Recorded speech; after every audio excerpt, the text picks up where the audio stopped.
Martha, who has actually spoken to us before about Kukani Loco. Kukani Loco is a center, and I remember that very well. Pretty awesome.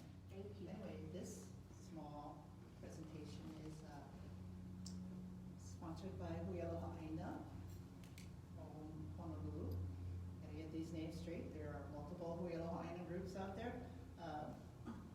And so before we begin, I wanted to let you know that you're welcome to join if anybody's interested in becoming a member. The person to talk with is Patrice, sitting back there waving. That's one thing.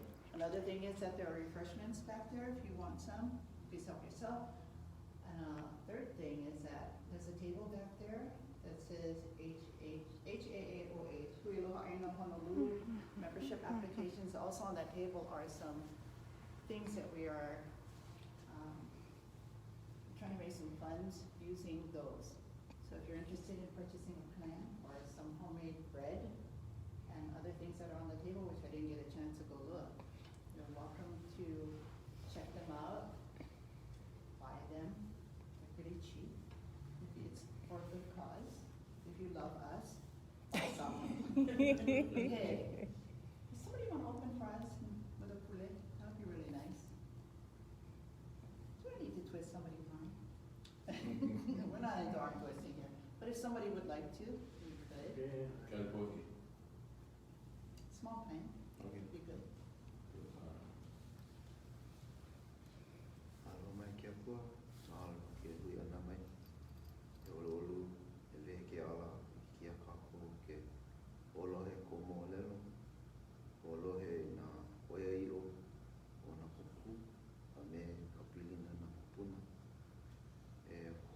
Mai kai ki a wao, e ho mai kai ki hui ana, ho mai kai ko ka ko haalele ana. Mahalo ia oe no nga me hapa, ko ino ka kupuni, amene mahalo. So, having said all that, which is not that much, let me introduce Martha. I'm not sure now how I met you, Martha. Do you remember? We knew of each other when I was adjunct at HPU and you were a real teacher. Oh, I was a fake teacher. I was just passing through on my $1.20 semester. And then we met through YNI also, I think through my going out there to different sites with different people. And, Right. and then Kukani Local, and then, you know what, we've both been around a couple weeks. Around multiple blocks, I would Yeah, say. yeah, yeah. So anyway, I think she's awesome. Aw. We had the benefit of hearing you speak about Kukani Loco. That was really, really interesting for me because I hadn't thought about how astronomers look at the heavens and how that relates to culture. I know how we look at the heavens. We're not astronomers. We don't have that kind of knowledge. We have other kinds of knowledge. I think you're talking about both, right, tonight? So that's enough for me to turn it over to Martha. Go.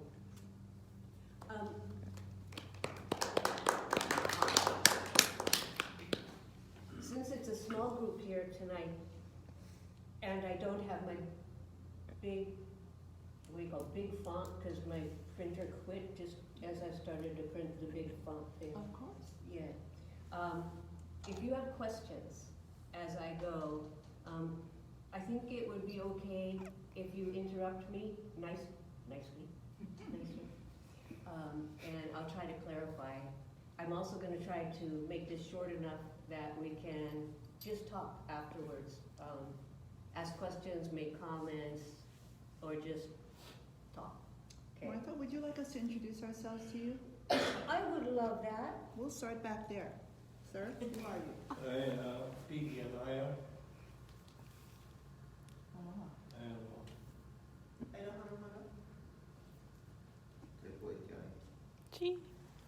Patrice from Kaneohe. Dee from Honolulu. Cheryl. From a regional calling. Christopher, I'm originally from England, and I've been here in Hawaii for nearly 50 years. And I'm Alii, Huialoha Aina. Olivia Kalani Eli. And I'm Lynette. And I'm Martha Noyes, and I've lived in Honolulu since 1965. You went to Punahou? I did. Yes. I've I recall. only recently learned to say yes without going, yeah, I'm sorry. Okay, so in the time that I've been working with Hawaiian cultural astronomy associated with Kukani Loko, this Kukani Loko really has been more teacher to me than any book or any person. Partly because there really aren't any places to learn cultural astronomy. There are no PhDs available anywhere in the world. The best you can get is a master's. I do have that. But even getting that, there are no textbooks. So it's all sort of flying by the seat of your pants, learning as you go, and sort of having to travel the world of cultures to get an understanding of various approaches and patterns in understanding and using the sky. Kukani Loko taught me about the gender of stars. I don't know the gender of all the stars, but there are some stars that are definitely male, and some stars that are definitely female. And some of those stars are pairs, husband and wife. And some of those stars are siblings, brother and sister, or half-brother, half-sister. Yes? Are any of them wife and wife? Economic? Are any of them wife and wife? No, not that I've found, and no husband-husband. Not that I've found. That doesn't mean they're not there, but I would imagine that along the way, one of the things I kept having to teach myself was, why did they want to know what it looked like my research was saying to me they wanted to know? And so the unusual was not really what they wanted to find out about. It was the usual, the repeated, the things that could be counted on to tell them whatever it was they were interested in knowing. So there was much more interest in the cycles of stars, of the sun, of the moon, than there was in comets. I know that the tendency often for people who are not yet used to cultural astronomy, ancient astronomies, traditional astronomies, the tendency is to look for eclipses and stars that are exploding and comets.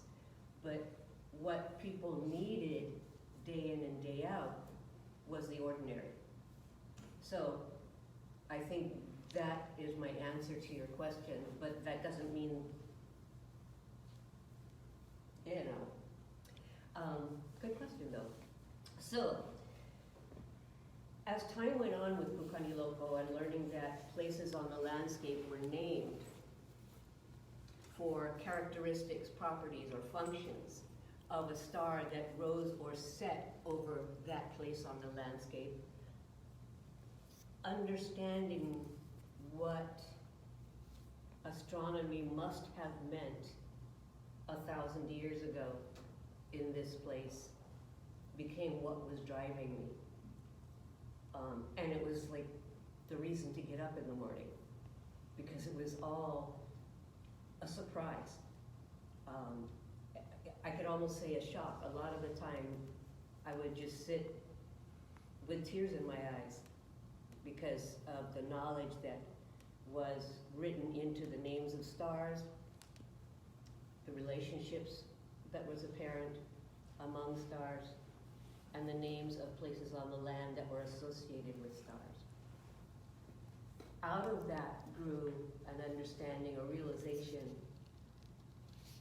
that Hawaiian astronomy is not just about seasons, calendars, navigation, planting, the travel of fish, the schooling of fish, birds, all of that, but it's about the structure of government. socio-political structure on the ground, in the culture. It's about land use. The moku boundaries for Oahu are where three lines, three boundaries meet at a point. That point will be a star that signals one of the stations of the sun, a solstice, an equinox, a zenith, or a nadir. And that's true for every moku on this island. As I kept going more and more, I started to realize there's cosmogony or cosmogony, depending on how you want to say it, encoded in the sky. Aldebaran, that big red star in Taurus, is Haumea. That's one of her names. So that gives a whole line of understandings about that star. She's female. She has to do with birth, but she's a warrior.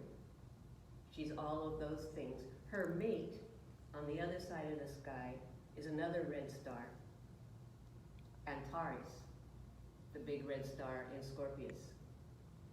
He is Wakea's older brother.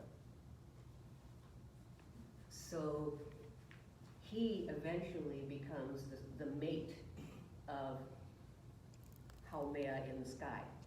They have children, and they get together periodically.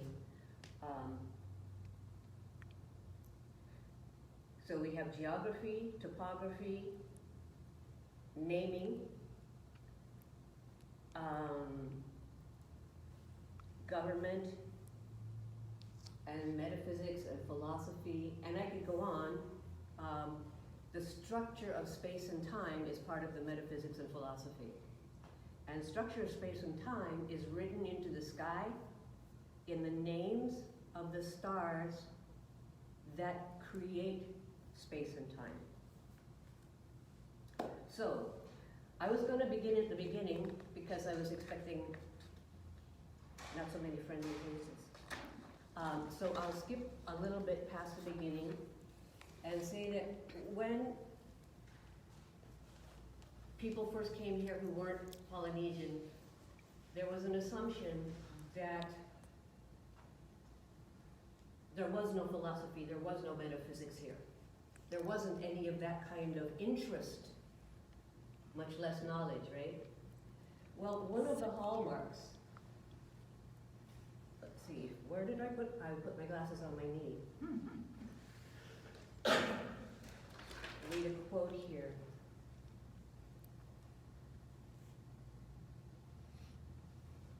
This is from Emerson. How shall we define this mental condition, this rotatory or circular action of mind? The difficulty seems to be capable of reference to two peculiarities or qualities of the Hawaiian mind and language. First, the lack of terms in the language to express abstract ideas. And second, in the feeble hold of their mind on the notion of cause and effect. Rude.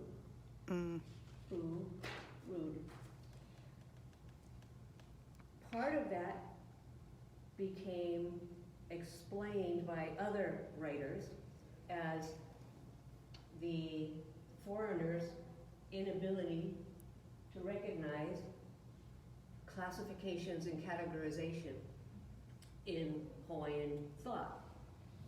Well, here's an example of classification or categorization in Hawaiian astronomy. There are 5 stars called Hopu'ula. Hawaiians weren't confused. They didn't confuse Antares for Aldebaran or for Betelgeuse. They didn't confuse a planet for a star. They knew what they were doing. A red star is a category of star. It's not the name of each of these stars. These stars have many, many names of their own, but red star is one of their categories. This is the first time I was able to do this by myself. So here are some more shared names of stars, and I don't know if I've got, yes, I do. So you'll notice here that planets are included as stars. That's typical, that's how it was. They can be, an adjective can be added to planet, to hoku, to make it into a planet. But hoku suffices. And hoku can also apply to asterisms and constellations. So here we have some more of these.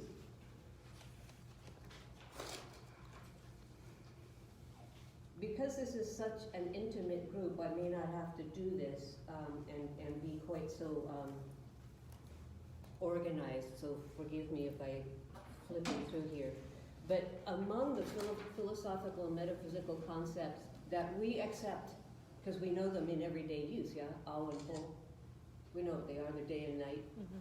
They're the period before humankind, then the period from humankind up through us. But they're also, we know that they're more than that. Always enlightenment, light, reason, consciousness, realm. So it's the realm of enlightenment, reason, consciousness, etc. Po is what we don't know. Spirit, the unknown, the deceased, the not yet born, mystery, potential. So grasping these concepts, this is a heavily philosophical, big metaphysical deal. The stars indicate these. So what I've picked here, these are the gates, the celestial gates in Hawaii, between Ao and Po. And I say between, it's a two-way door. You can go in and you can go out.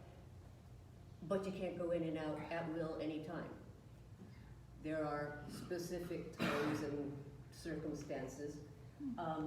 In much of the world, instead of having the winter, or the one that we see at November, in much of the world it's in Sagittarius.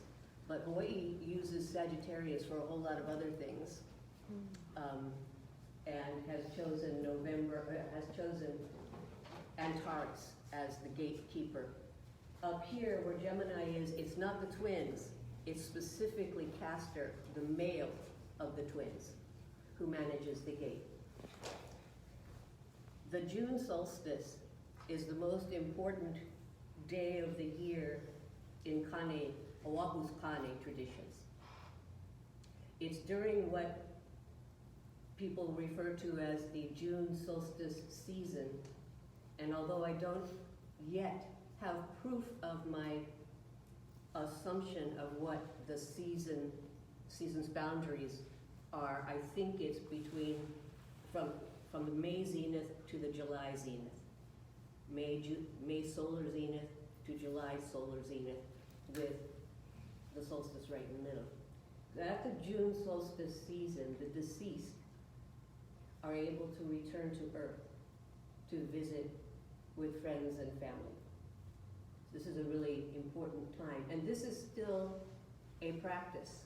It's not gone. It's not well known, but it's not gone. I have friends who camp out in a particular place in Waianae for the June solstice season, and have the things that they do. Another family used to go to Nihoa during this time. They will not do that anymore because they were stopped by the Coast Guard after the National Monument was created. They were told that they could fill out forms and they could do their interviews and what have you, but they said, no, we're not going to do that. But fortunately, one of them gave me a sort of a very vague rundown. Water from undersea springs was gathered at each island and brought to Makua, to the bay in Makua.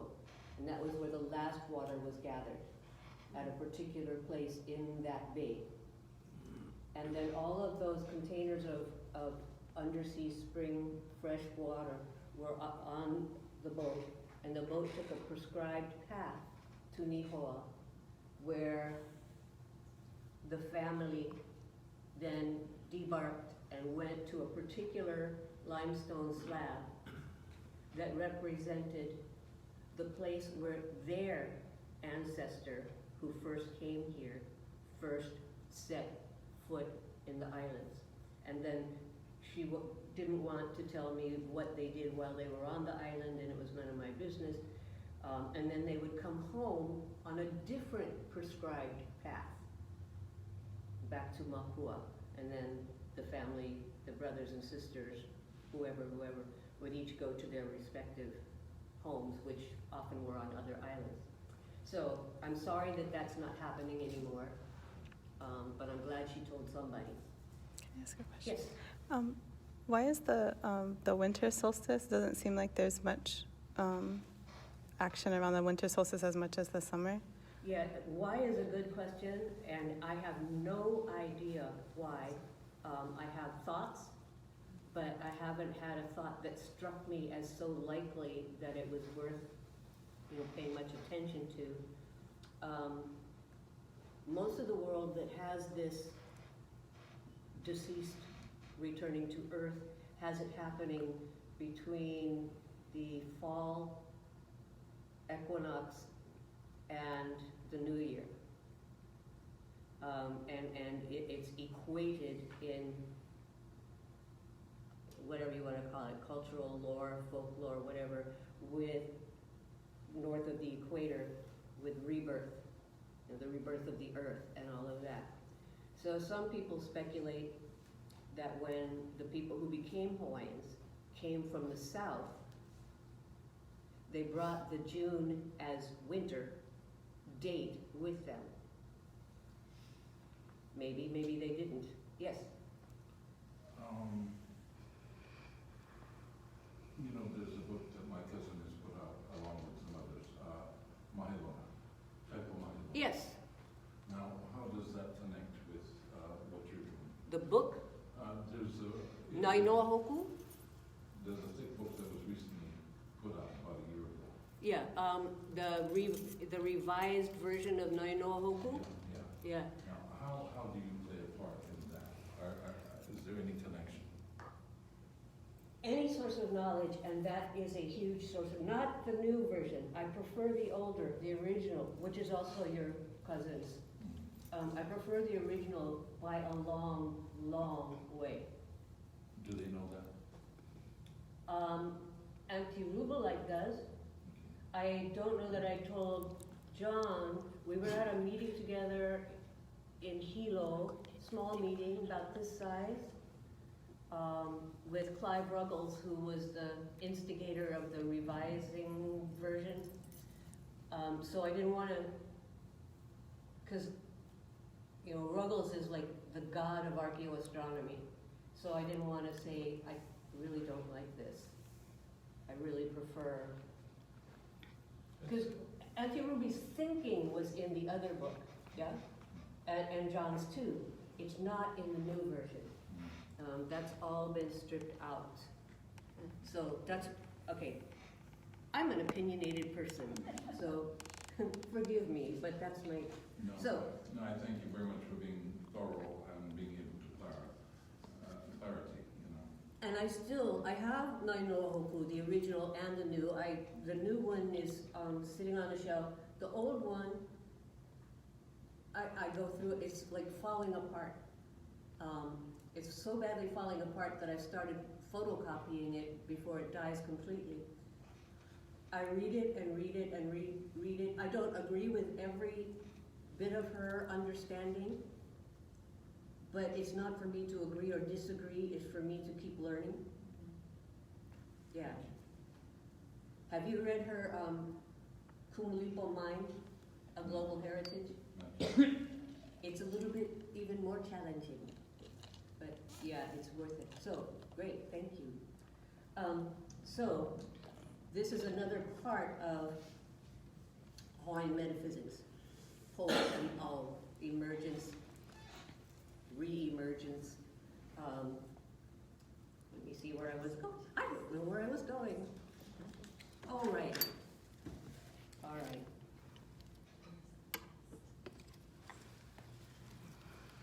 This is one of the most important concepts, space and time.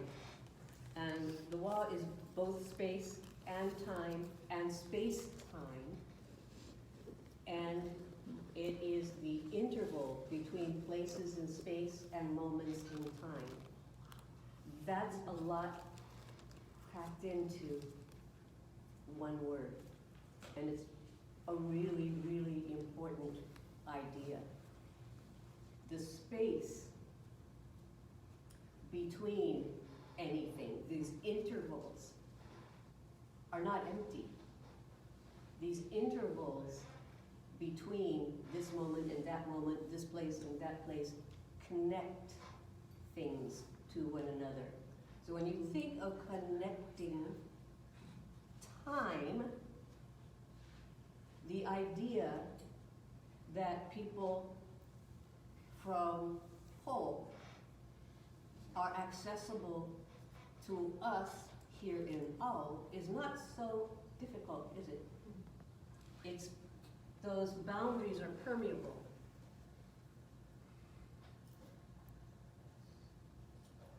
These are a couple of quotes from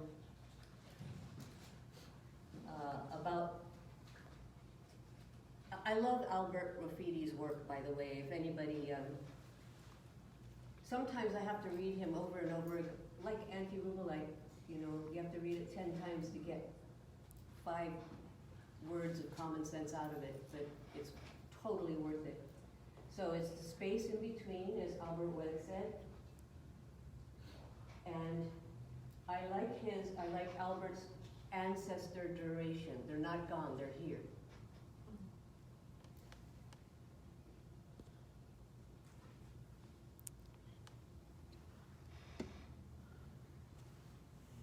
These stars are the chief stars, and by that I mean they're actually chiefs. They are Alii in the sky, who are the main elements of the structure of space and time.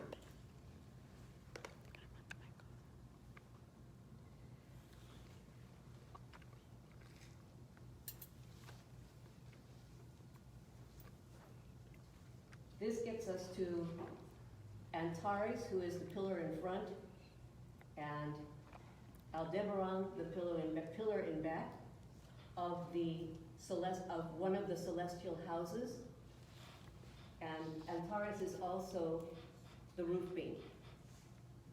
There are other stars who are responsible for other parts of the celestial house. And there are versions of it which we'll get to later. But one of the most amazing things is that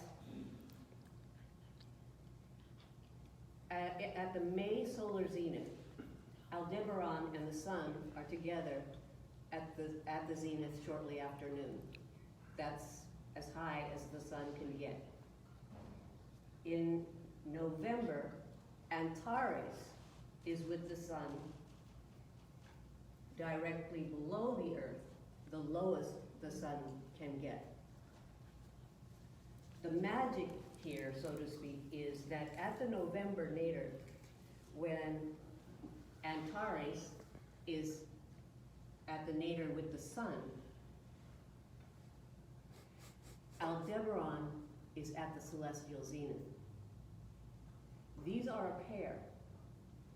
They've been a pair. They're Haumea and Wakea's brother. They are two of the red stars. They are parents who share children.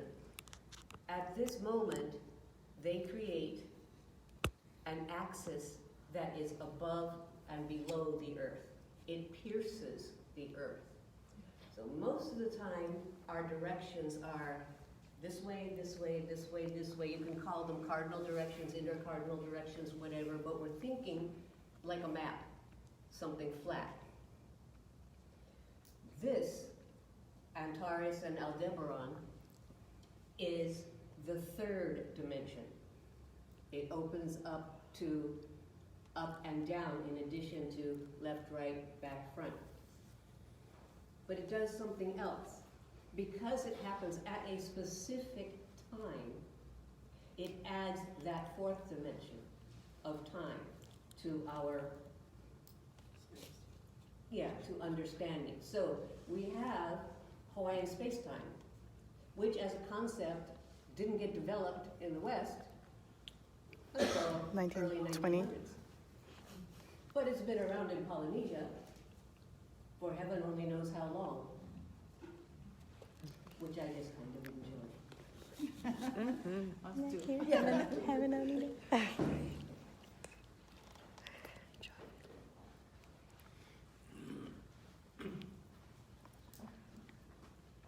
Oh, I already did that, okay. Well, the other thing that the Zeniths and the Naders do is they join the east half of the sky, which is the male half of the sky, with the west half of the sky.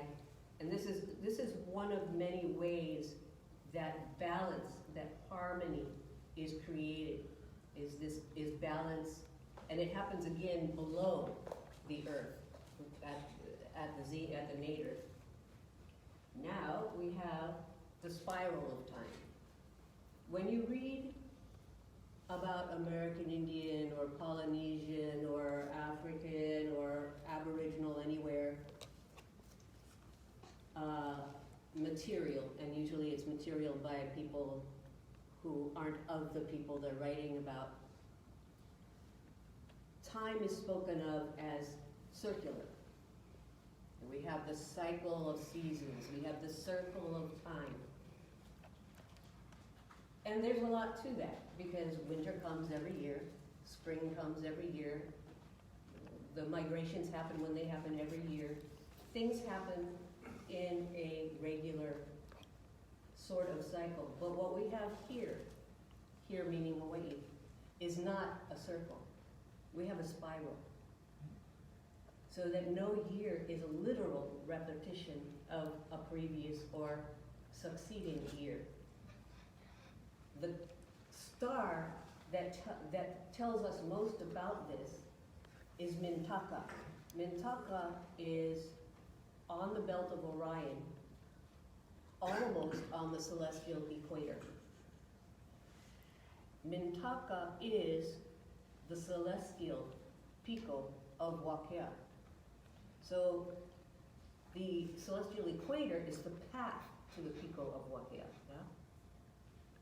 Well, if you're on a path to something, is there a something when you get there? Yes, there's Mintaka, the pico. The name for Mintaka in Hawaiian, and he is one of the few stars, one of the few important stars that doesn't have a whole lot of names. He has one name, Kaui, and that's this. That's what his name is talking about. There are other ways to look at it, that he rules this spiral, he caused this spiral, but in any case, it's this spiral motion. I like that the spiral acknowledges similarity, year after year after year, but denies identity one year to the next, to the next, to the next. Could I add something too? Yes. So I know, so how you're saying that, most cultures, or at least how they're represented in anthropology, they say time is circular. But I know, at least from the Hopi perspective, that there is also that spiral concept. And so my guess is that misrepresentation of people's understanding of time and space. I mean, talking about circular time or cycles of time is very common, but it's not necessarily the whole picture for most people out of the West. And I'm really kind of excited that there's a sort of a newer wave of brilliantly revisionist anthropology going on that acknowledges that it's not as simple as we wanted it to be. Yeah, people telling their own stories. There's a wonderful story about the roles, purpose, function, whatever you want to call it, of Iroquois women.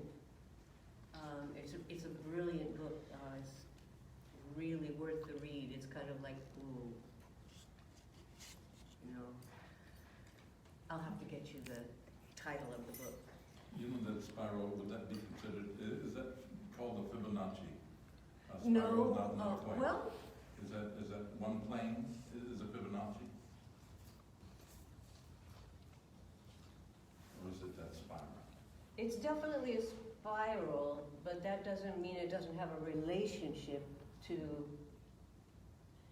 Fibonacci, but I don't think I know enough about Fibonacci. I'm just thinking, I like the possibility.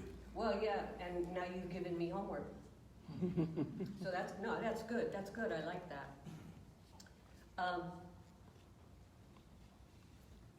One of my heroes is the former head of state of Western Samoa. He's a brilliant speaker. He's a teacher, he's an intellect, he's an academic. And he writes wonderfully. And he is very, very grounded in, it's hard to use holy words for some of these things. I want to say, the closest thing I can come to what I mean is spiritual. That makes it sound like it's something other than anything else. But he is really, he's there. And the way he's there surprises me sometimes because he's very Catholic. And I didn't expect, you know, this conjunction.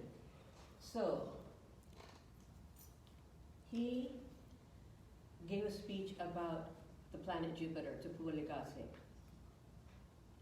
And that really got to me. It's available online, by the way, in written form. And the reason it got to me, first of all, is he talks about eternal riddle. Well, riddle in English is a whole different thing than riddle in Polynesian. Riddle in Polynesian is more complicated, more complex, more meaningful. There's no quick, generally speaking. It's something that might not ever be answerable, but is contemplatable. Like corn. Yeah, exactly.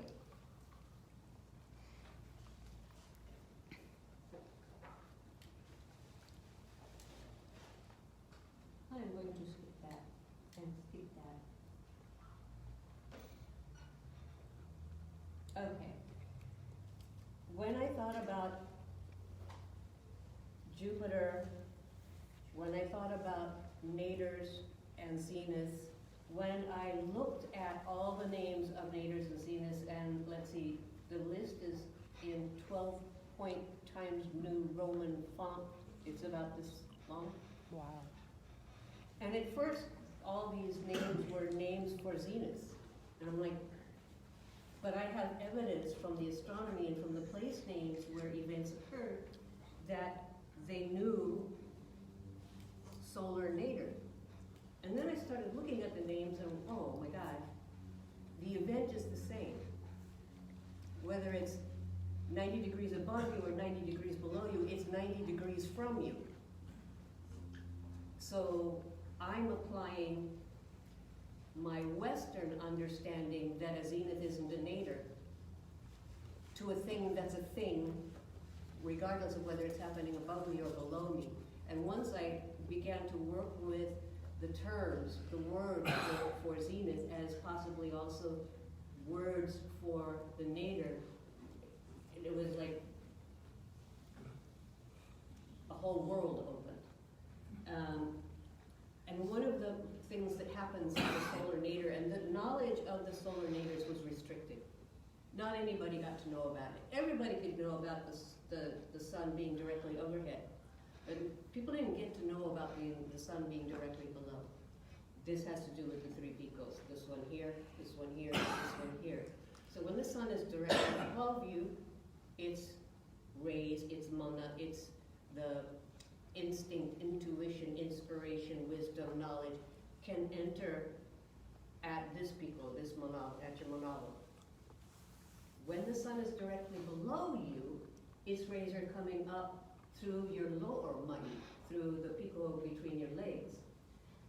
This is relating you then, not only to your gut understandings, your na'au, but also to your offspring, your descendants, and all of your ancestors all the way back in before we could count time.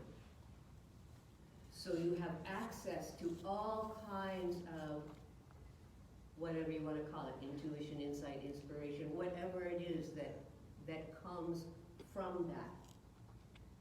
Because genealogy and lineage was so involved in this part of it, it was forbidden to anybody except the highest level of chiefs and kahuna.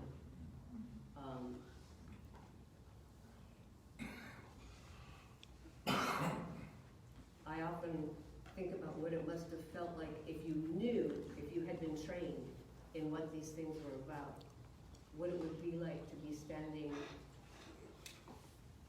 wherever, at Kukaniloko, at Urupo, at wherever, at a little after midnight on the night of a solar nadir, and if you knew what it portended, what that would feel like. I try with the solar zeniths to get some of that feeling, but it's hot. So you know what's interesting about what you just said? For myself, I've had a yearning for pre-Christianity. Pre-Christianity. They have caused me to be void of my complete being and essence, and that bothers me. You said pre as in P-R-E? Yeah, Okay. pre-Christianity. I have no... I'm tired, I yearn to discover all of who I am. I understand that, and I have tremendous empathy for that. Fortunately, I was raised by a Unitarian. I'm not sure what they are, but apparently they're not very Christian. We seem to celebrate Robert Frost a lot. Henry David Thoreau, lots of brownies and whole wheat bread. So very, very secular, at least. But Kukaniloko taught me to learn different ways. Excuse me, someone is sneaking off? Yeah. Someone needs to come back. This is what happens when you have a geriatric animal. Every now and then she finds a wall and stares at it for a while. But she has to keep working until my other one comes home from her honeymoon. Oh. My other one is gonna have some babies. Congratulations. Thank you. So, looking at the words for Zenith and Nadir, there are words for contemplation, for acknowledging your own fault, for looking into yourself, for self-criticism. Those are forms of what? Self-improvement in the Western sense, but they're forms of practices for achieving enlightenment. When I first thought about that, I thought, that's nuts. Who talks about enlightenment in Polynesia? Well, why not? So I looked it up in all of the dictionaries I could get my hands on, and sure enough, the word is there, all over the place. Many versions of the word. So the idea existed. And I'm talking about older dictionaries, not just Kikuyu and Elbert, but also Maori and Andrew, whatever, the older Hawaiian dictionary. I can never, Lauren, yeah, thank you. So then I thought about that. And that Tupua Legase, the riddle. And it brought me to the name of Tupua Legase in Hawaiian. One of the names, the best known name is Iao. What is Iao? Supreme Ao, supreme light, supreme consciousness, supreme enlightenment. Yeah, Alii. It might seem like I'm reaching, but there's also a relationship between Iao as the place of royal burial and Kukani Loko as the place of royal birth. Oh, sorry. And from the point of view of Kukani Loko, Iao is on the same line going from Ka'ala to Iao, and Antares sets there. Antares shares a name with Jupiter, and that name is Kahuo'olani, the foundation of the sky, or the foundation of heaven, or the foundation of chief. And if you want to get, then you can get to the huas, and Konahua Nui, by the way, is also Antares.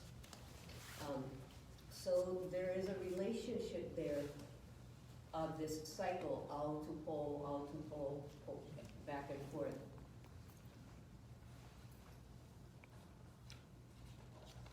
Can't believe I jumped right past a whole bunch of stuff. Oh well. That's okay, we're gonna get to the fun.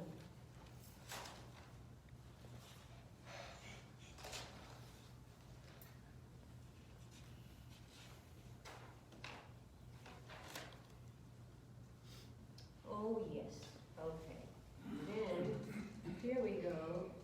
We'll start here. Now you may have seen this before if you've seen any of the articles I've had published. I keep using this over and over again, or if you've been to anything else where I've presented, I keep using this again and again, but it shows how Kukani Loko is centered in relationship to these stars. It's actually to a whole lot more than these.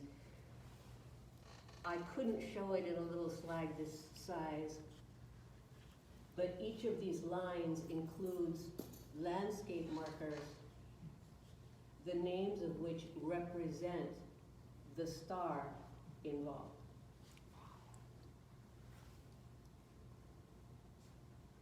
Centers are mediators, and they are connectors. So when we have Aldebaran and Antares as this axis, that axis mediates everything else. And that's one of the functions that Kukani Loko plays, is to mediate among differences, and to keep connections connecting. One of the other things it does as a function of mediation is promote and continue harmony and balance. And that's what this is. The Pleiades are the place where the women's kappa beating house is. And it's kappa beating, and they also made their mats in that house, the halikuku. And of course, when you get a bunch of women together in a place with not any guys, there's a lot of opportunity for discussion of all kinds of things that don't get talked about in mixed company. Some of it's fun, some of it's funny, some of it's teasing, but some of it's just stuff that needs to get understood among one another or explored. On the opposite side of the sky, over in Ophiuchus, is the men's fiber combing house, where the same thing happens with men. So we have, again, that balance, the fiber combing house and the kappa beating house, female house, male house. This hasn't got to do with reproduction or reproductive biology. It's not a halepea. It's different.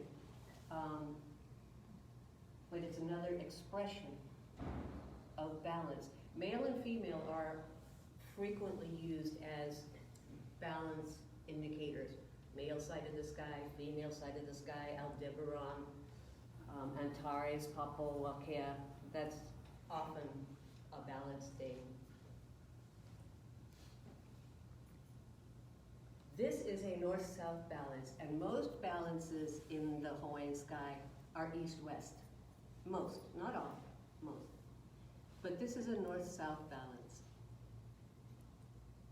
For years it intrigued me that so many things with Vanu in the name were south of the equator, either on the land or in the sky. So why is 8 south of the equator? Well, I don't know the answer to that, but I do know that it's so. So I started thinking about it. So if it's 8 south of the equator and not 8 north of the equator, what is it north of the equator? And the only thing that came to mind was Nahi, the 7th, the Big Dipper. Everybody knows, right, that when the Southern Cross is straight up on the meridian, it indicates north-south. So I thought about that, and I thought, well, what happens if the Big Dipper's up and down on the meridian? So I went and looked on my planetarium program, and sure enough, when the Big Dipper, when Dubhe and Merak of the Big Dipper are on the meridian, they also indicate true north and south. So you have these two tellers of this phenomenon, and each one is at a pole, at a North Pole or South Pole. They're at the poles. So again, we have balance, but this time it's north-south. And if somebody can help me understand the 8 and 7, I would love it.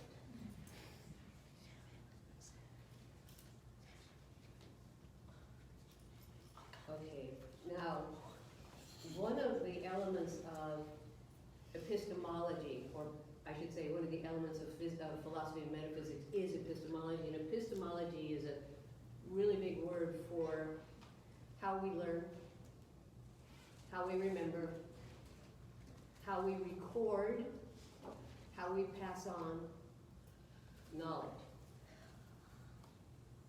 One of the ways we can do that here being Hawaii or Polynesia, is with mental models. And the last time I was here, I talked about the 7 directions. Does anybody know what the 7 directions are? Go ahead. I know you know.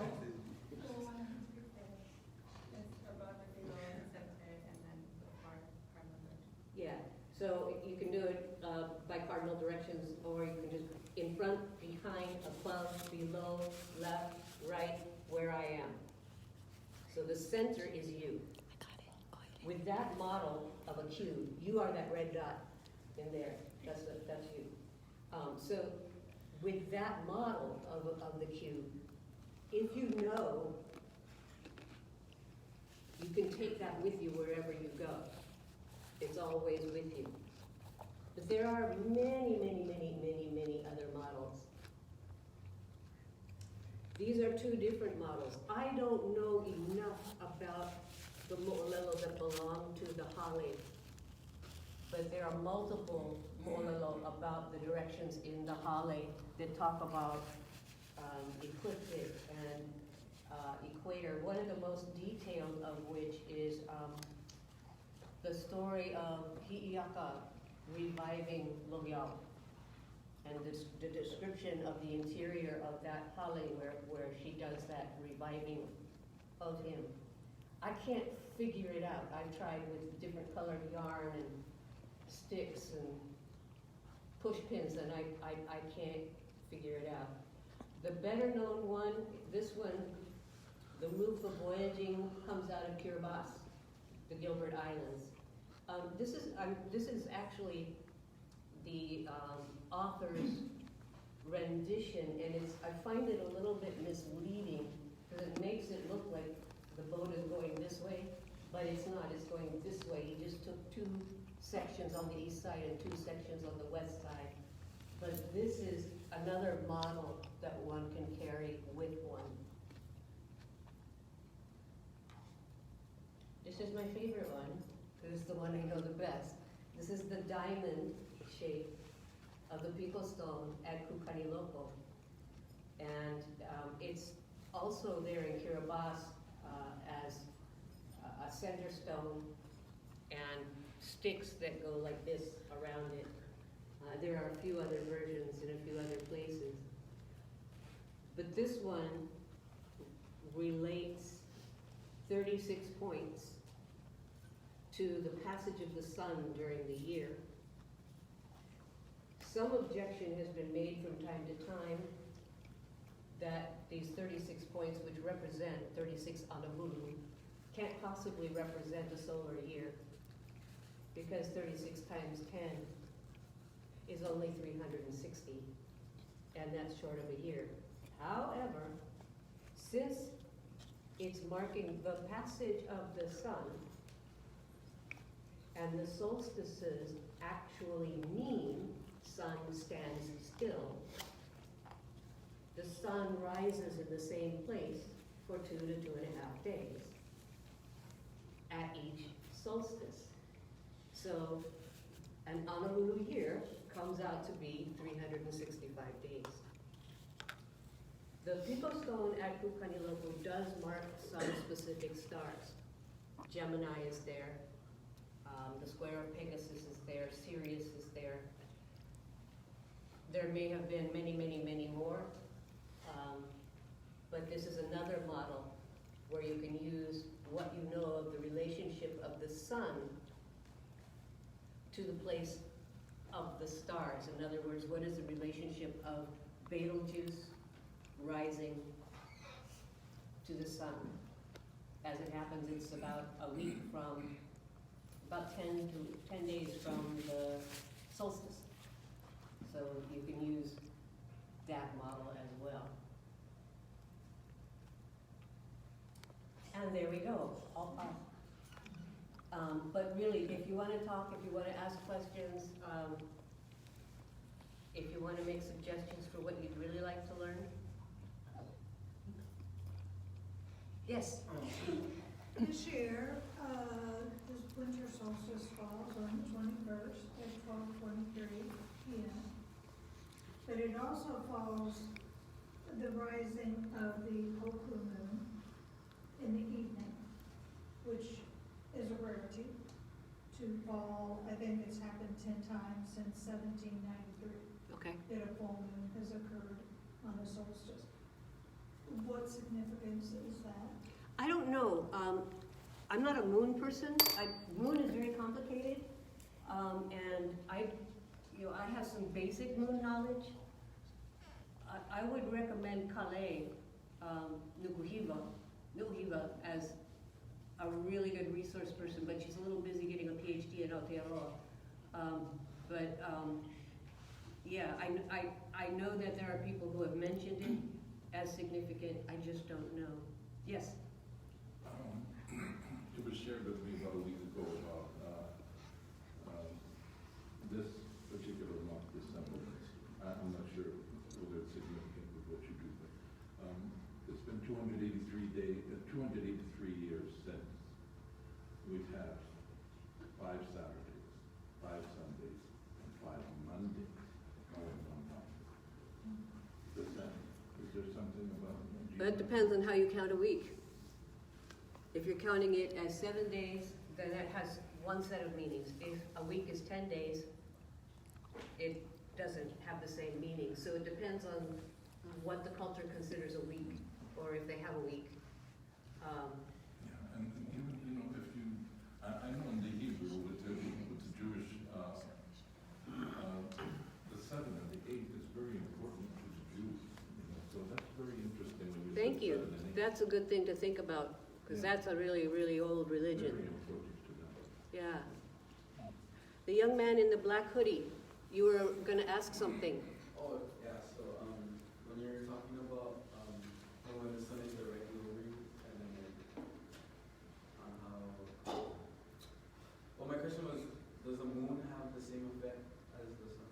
Like, you know how you say that? I have absolutely no knowledge that it does.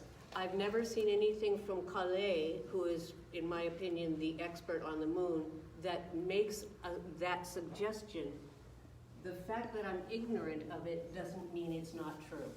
So that's something that would be really worth researching, but very hard to research.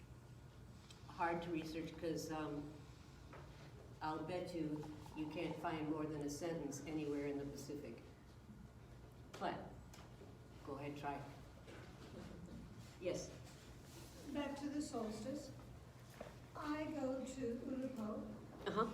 Burlington, and Kaneakapuku, because I understand they all are aligned to the solstice. Is there other places on the island that you are aware of? Any place you are, if you're only looking at one place, can be aligned to anything and everything. Okay. So it takes a minimum of 2 for there to be a line. Ulupo, Ulupo and Kukaniloko are aligned together to the zenith, solar zenith, not the solstice, and the solar nadir.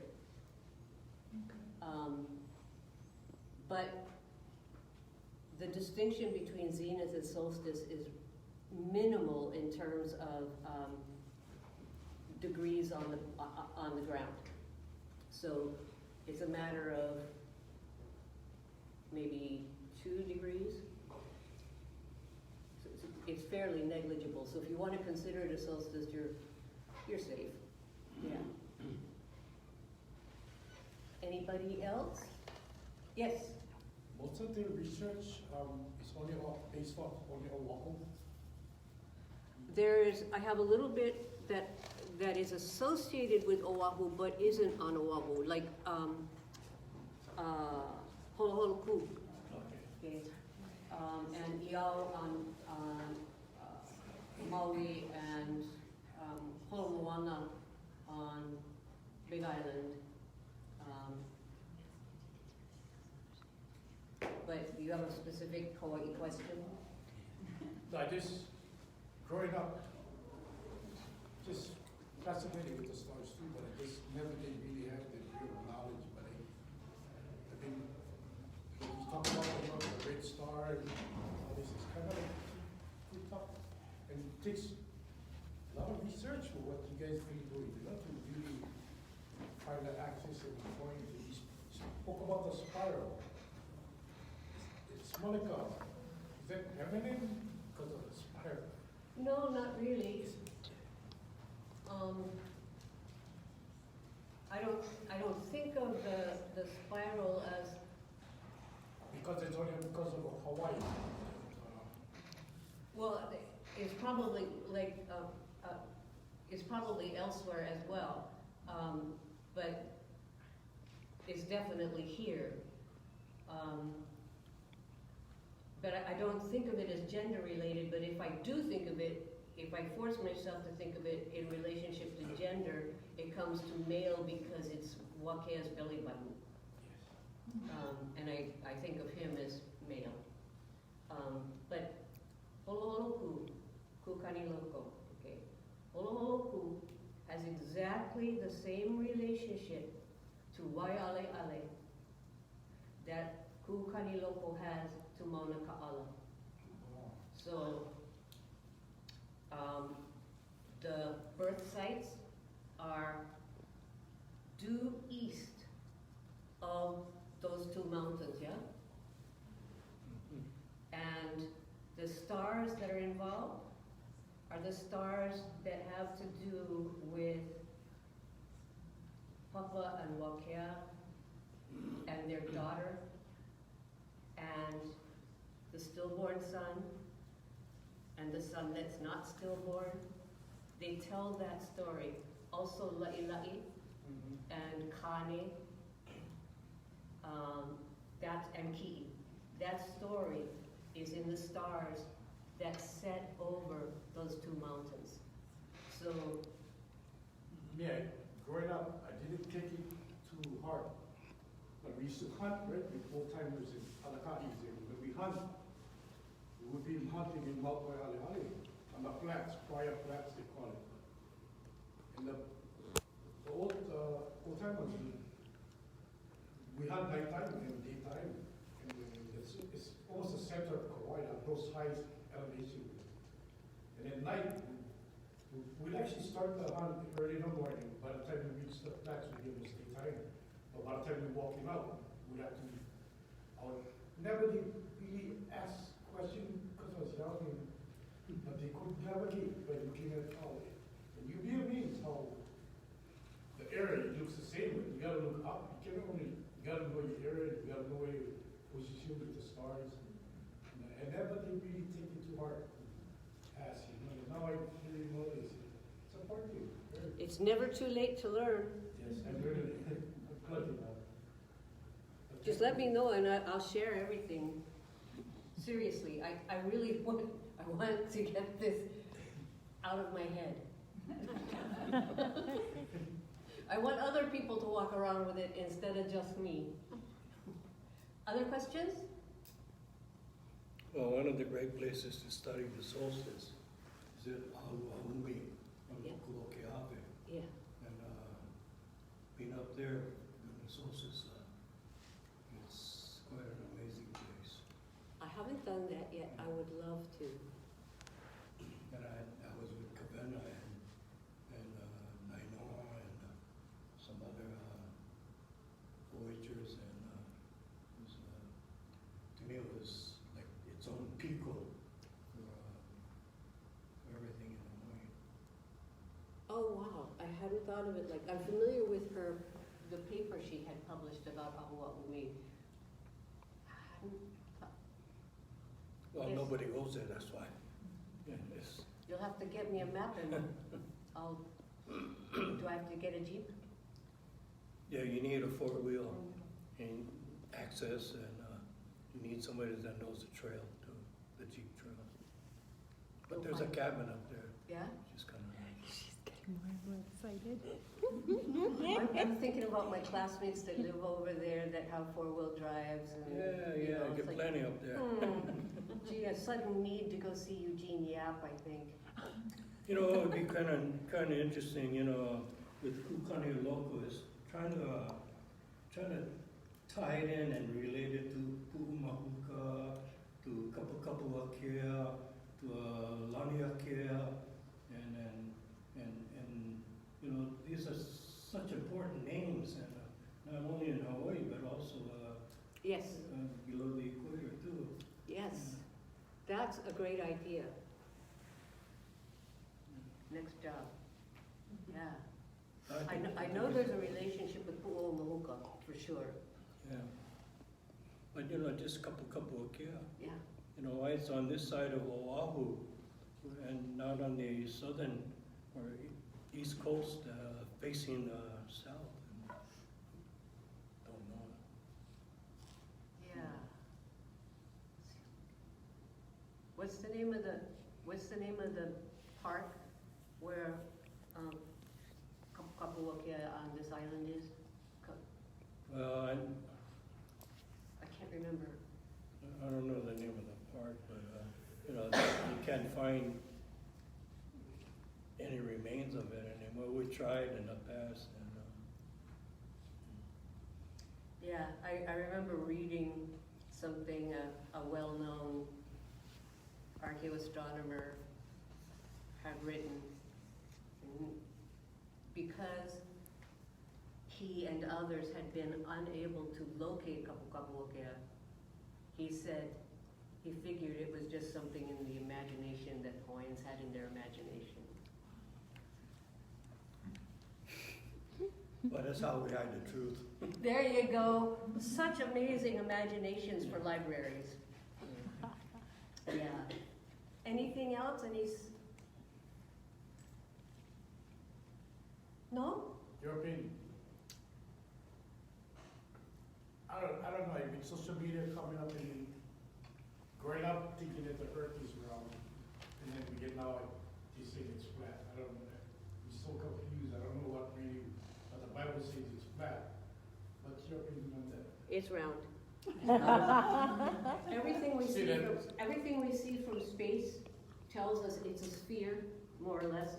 Also, if you're watching ships, for instance, coming toward you from the horizon, there you can see from the way they come at you and how their size is changing that there has to be a curve.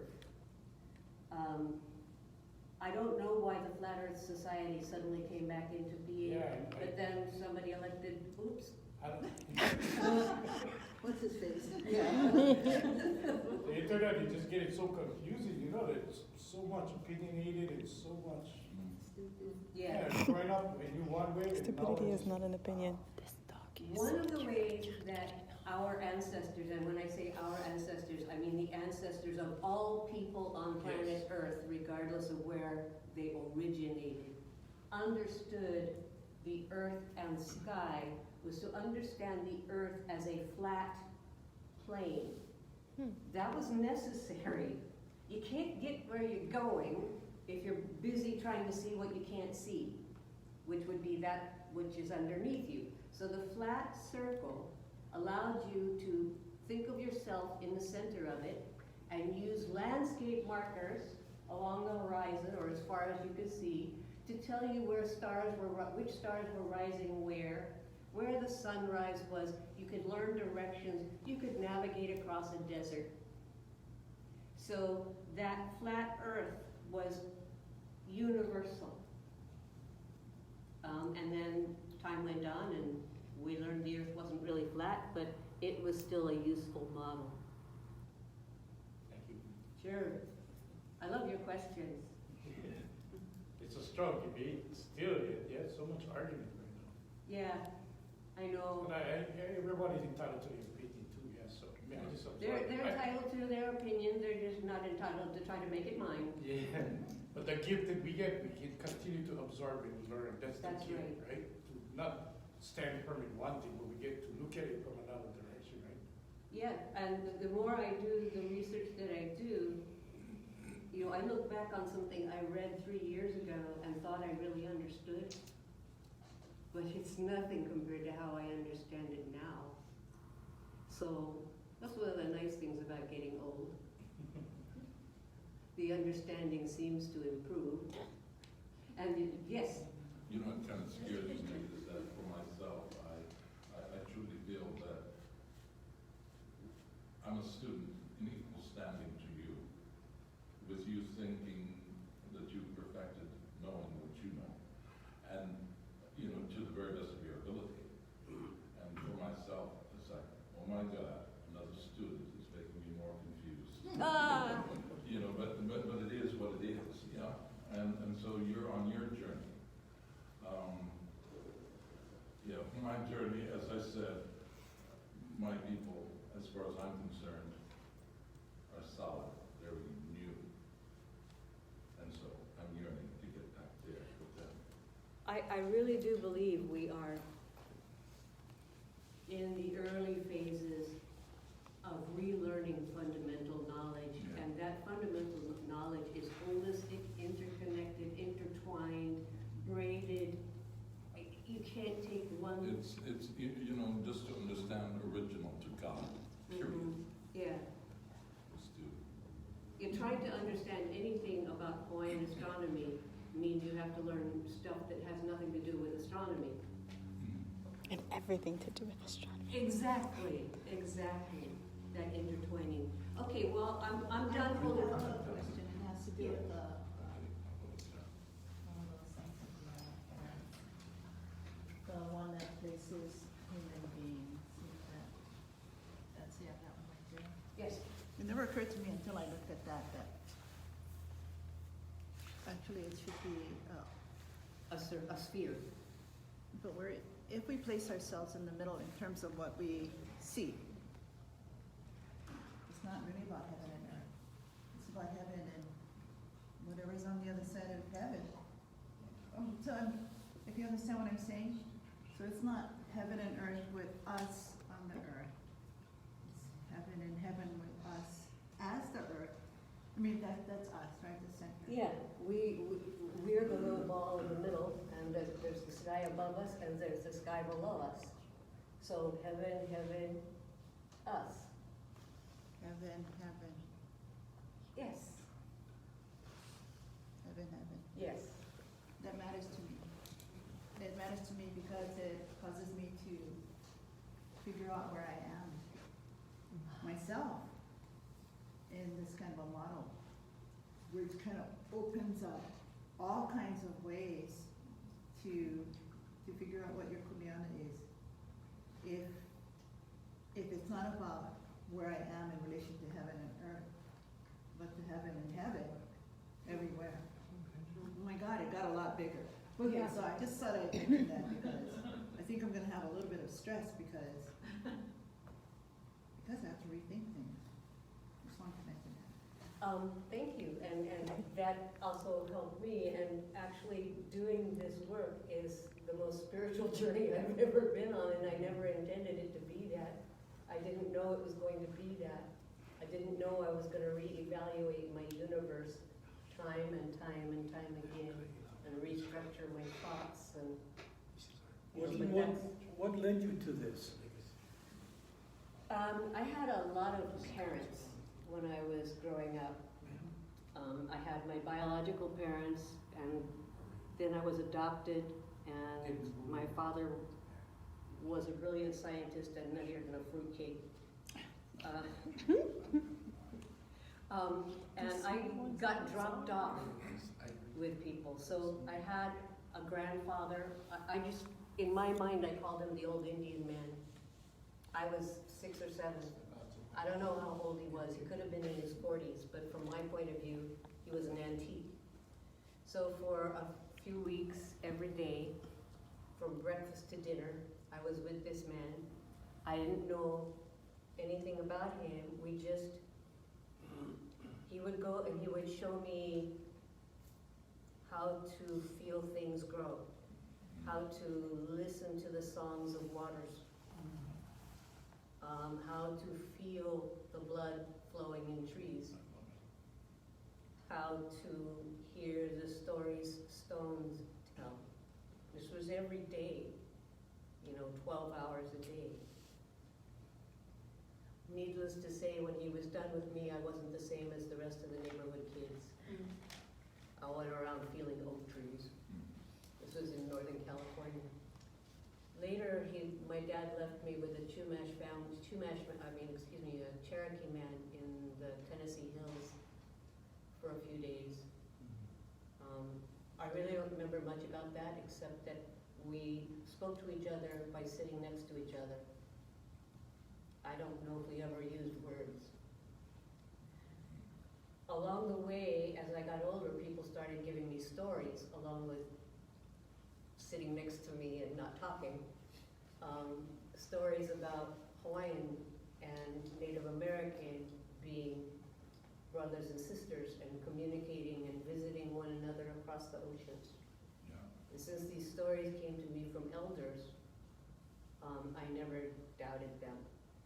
I got older and went to college and took anthro classes and learned that everything that I'd been told by elders couldn't possibly be true. And so I learned not to talk to them, but then ended up living on the Navajo reservation for a while and got more stories.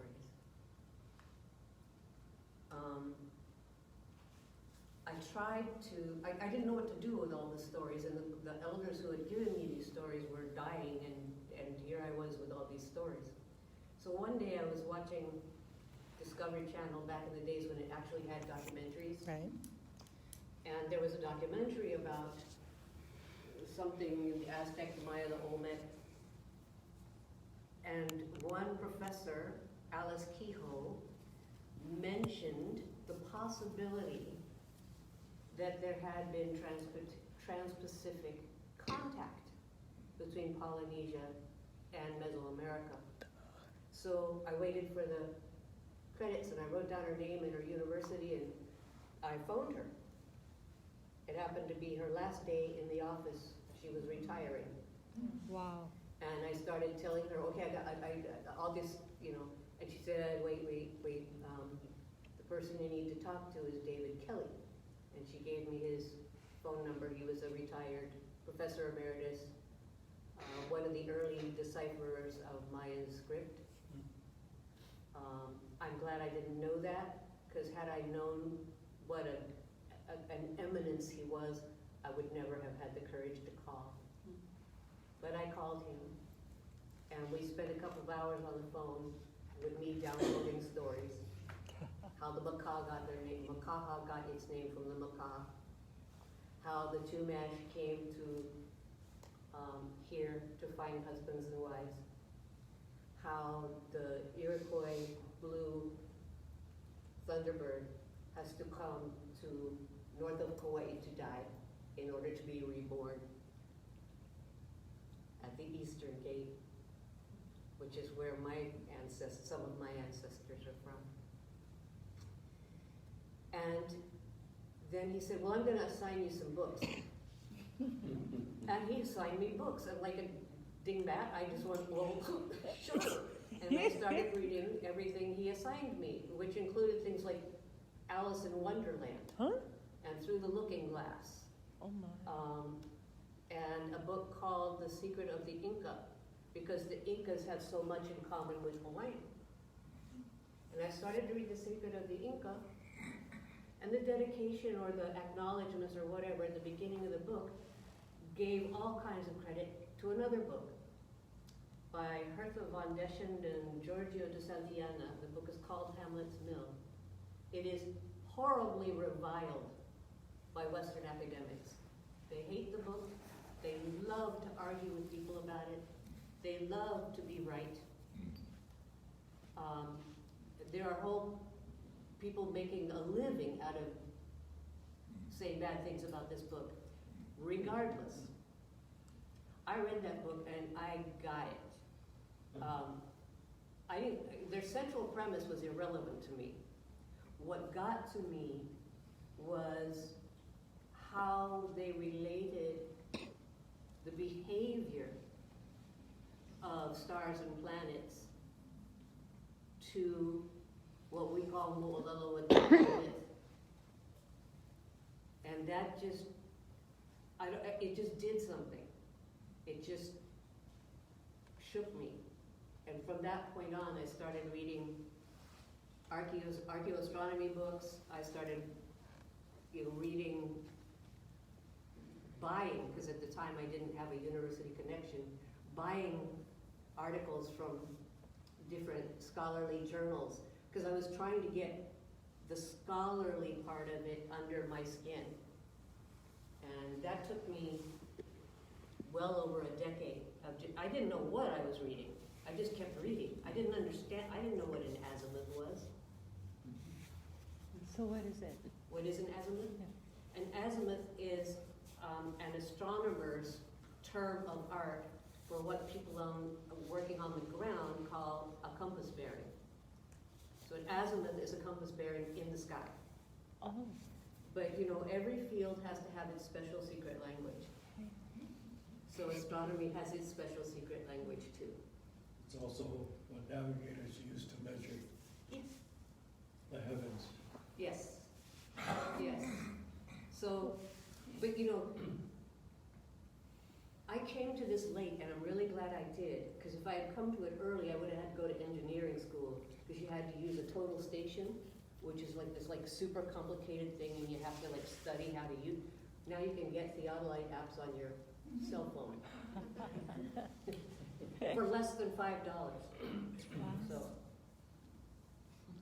Thank you. thank you. Interesting. You've done some sailing in your life? Oh, well. No. She knows. My brother was on the Panama to Rapa Nui leg of the Hokulea this last journey.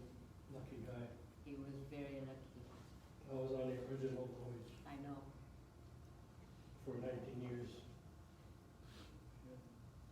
What an experience. Did that Yeah. change the way you related to everything? Not really. No? My father was a sea captain, and my brother is a sea captain, I know your brother. and I'm a sea captain, and my sister thought she was a sea captain, but she wasn't.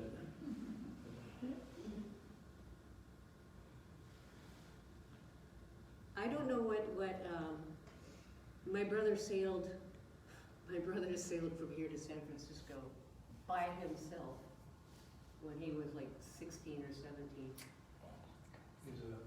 That's a good man. He's nuts. But it seems to run in my family. Well, Nuts, I Dane, mean.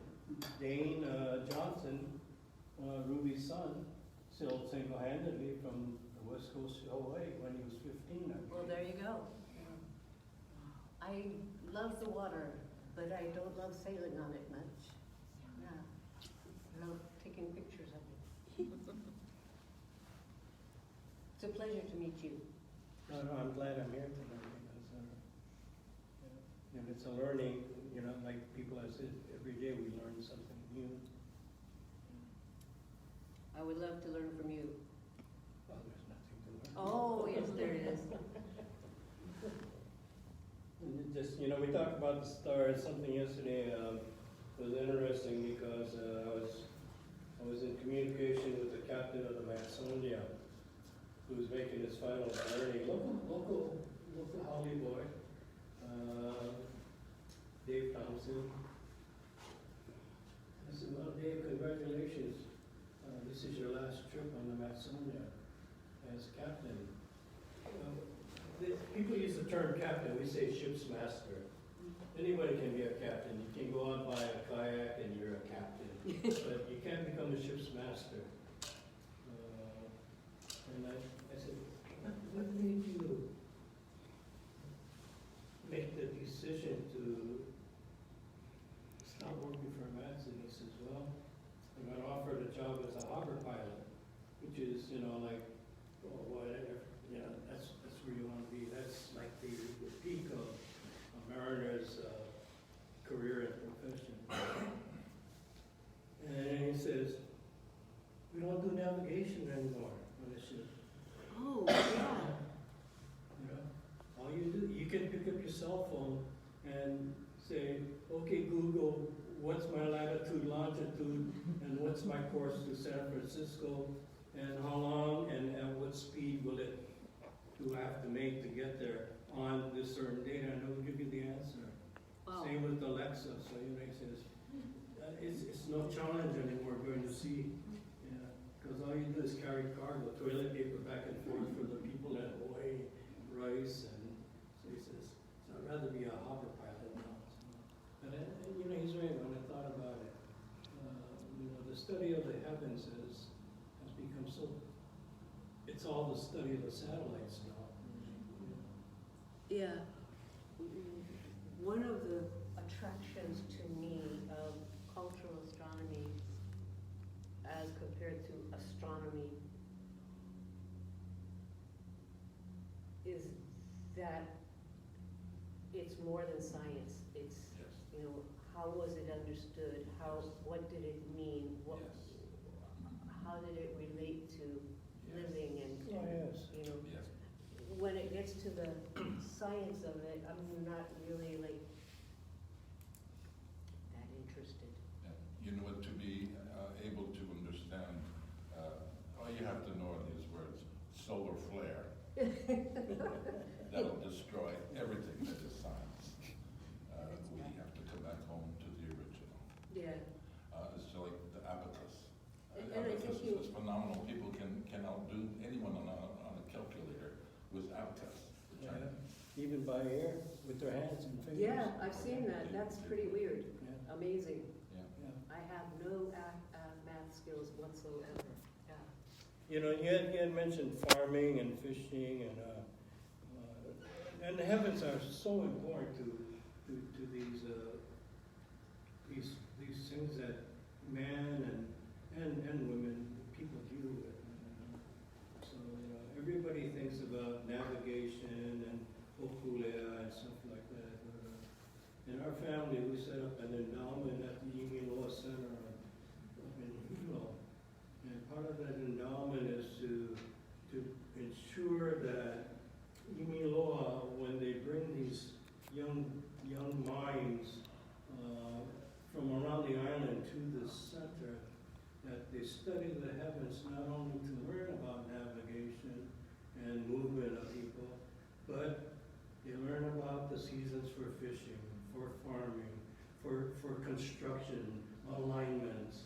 And so our endowment says that learning navigation is on the bottom end. You have to teach these people what the heavens really mean to us.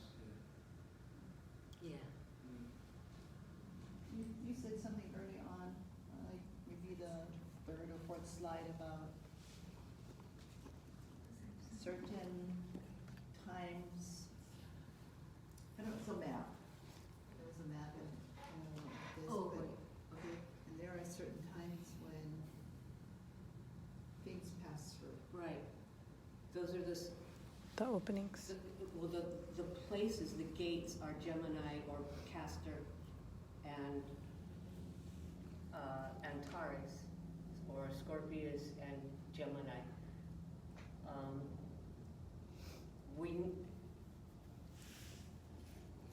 I only know what Kumpani Local taught me, and where it comes to stories, I only know from Oahu Kane tradition, which is, the people that I know. And so, from the people that I know, this doorway, this gate, this portal is permeable. But at this one time of year, the June solstice period, it's way more than permeable.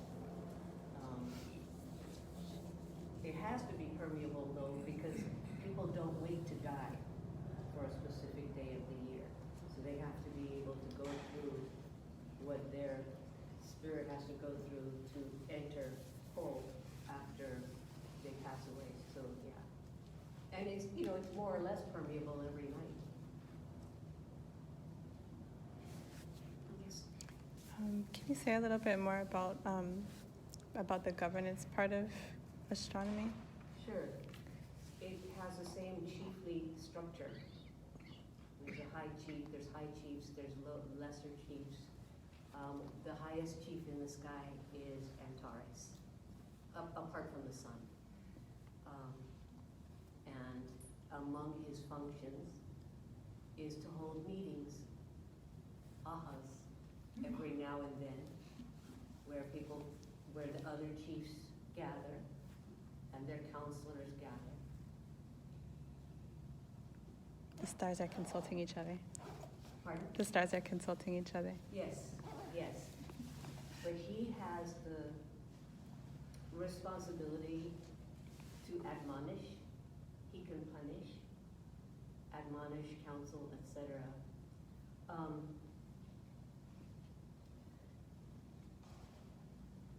My friend Lani Yamasaki was allocated to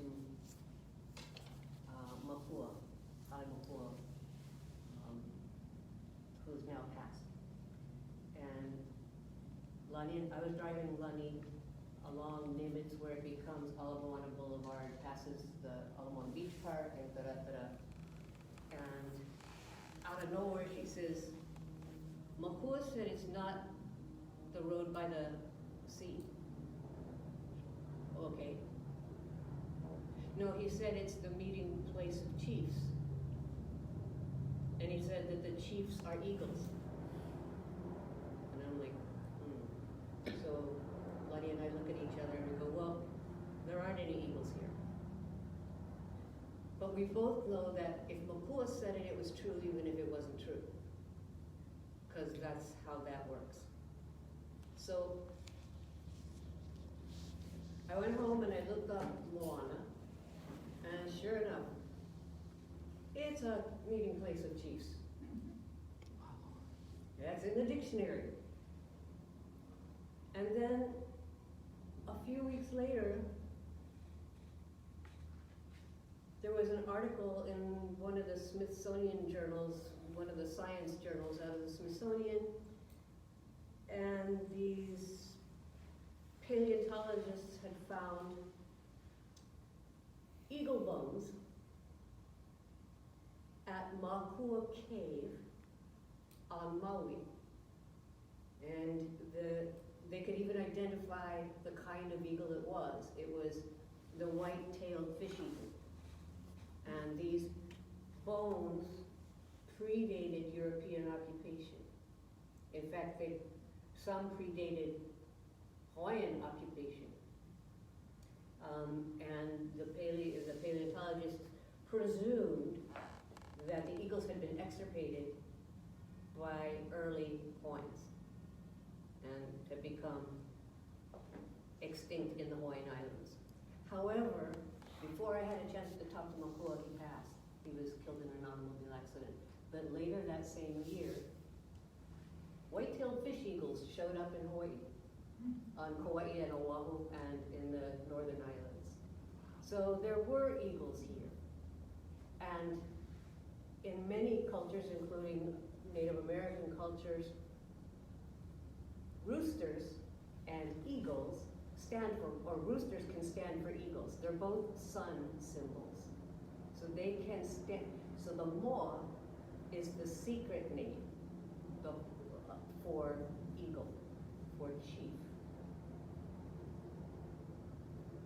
I don't know how he knew what he knew, but he knew what he knew, and apparently he wanted us to know it too.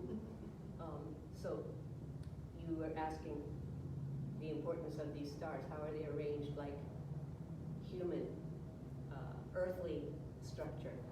So they have senior chiefs, higher Alii, lesser Alii. They have status that depends on how high they are in the sky. And there are two ways of being high in the sky. One is something that all of them do, and that is to rise to the meridian, the highest point in their cycle above the earth, and then they descend. A star or planet's mana increases as it rises, reaching its greatest strength when it gets to the meridian, and then decreases thereafter as it descends. But some stars are higher, on a higher level of structure. So Antares is as high as you can go in the sky, except for the level where, and this is, if you don't accept this, that's fine, where Io is.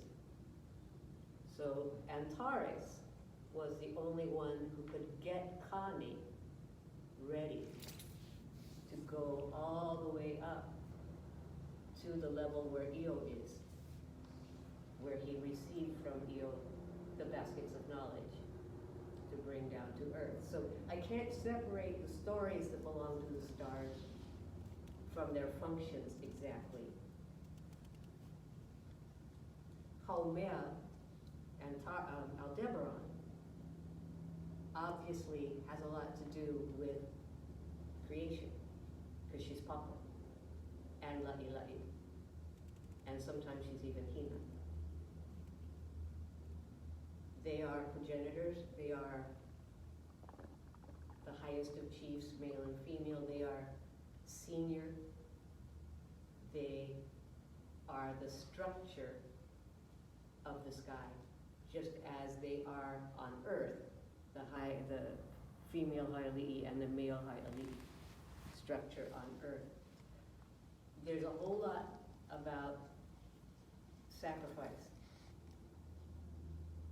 that's written in the sky, particularly with the star Sirius, that I didn't go into.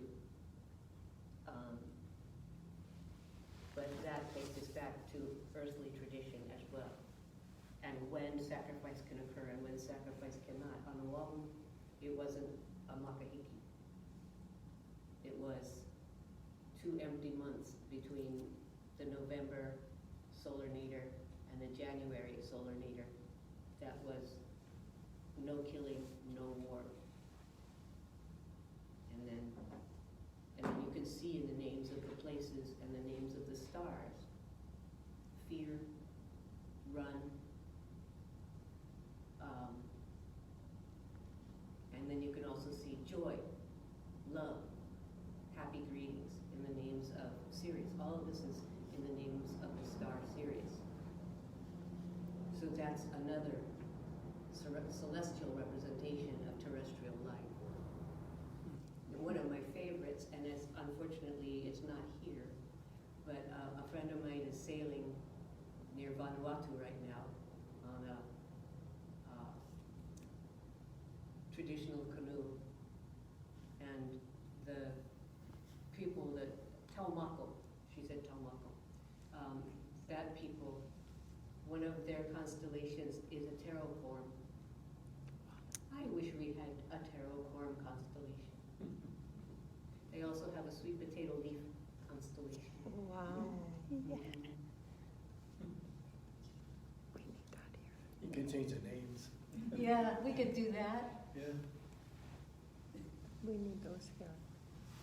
When I get to Ahua Umi with you, we'll pick a constellation to have be a terraform. Well, when spending nights with my grandchildren, we sort of change the stories around and made it, I think, more relevant to their presence in the islands. The Pleiades becomes the 7 Mo'opuna on their way home, and Taurus, who they say is that wild beast, that bull, the peepee. Well, the peepee's going home. It's trained to do that sometimes. And Orion, the great warrior, I taught my Mo'opuna that Orion is Clay Bertelman, Captain Clay Bertelman. And that's Captain Clay taking his peepee and his Mo'opuna back home up in Maile. And he's got his illegal Sirius dog, the brightest star in the heavens. Well, that's Clay's dog. Of course. So, you can change names around if you want to. Yeah. I am going to, from this point on, I will think of Sirius as Clay's dog. Yeah. He's the one who first introduced me to Oluana. So when Clay's daughter met my grandchildren, I said, "Tell Pomai about the heavens, what you know about this." She said, "Well, this is Captain Clay, and that's his Mo'opuna," and she was just blown away. Cool, how cool. I hope I will. Oh, wonderful. What a wonderful thing to record next time she does that. Yeah. Yeah. So you can change names. I like that. I want to thank you guys very much. I'm not in a hurry to leave. I just don't want to make you feel like you have to stay and put up with me. It was awesome. Thank you. Oh, thank you. Well, we have lots to think about. Lots. I have just lots of things. Anytime you want to ask anything or have a discussion about something, I'm game. This has become my life. That's That a good and my life. dogs. Good life. It is a very good life. Thank you guys for coming.